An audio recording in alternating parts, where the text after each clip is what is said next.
Welcome to my YouTube channel, Tony Su Vega, your feng shui guru and paranormal expert.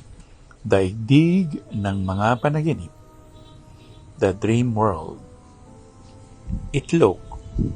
Kung sa iyong panaginip ay napunta ka kung saan may mga manukan o poultry at nakakita ka doon ng mga itlog na nakahilera sa tray or egg tray.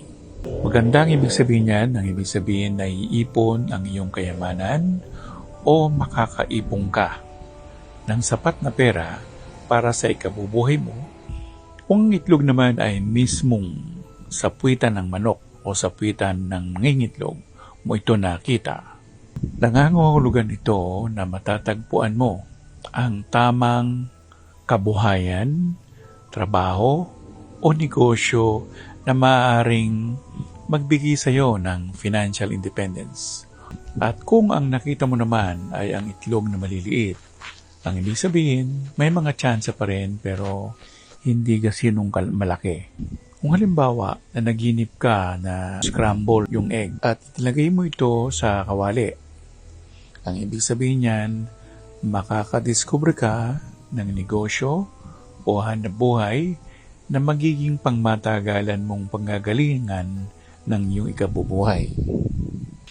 Kung halimbawa naman, ang itlog ay galing sa isang malaking ibon, kagaya ng ostrich, pinag-iingat ka sa idea, hindi lahat ng kumikinang ay ginto.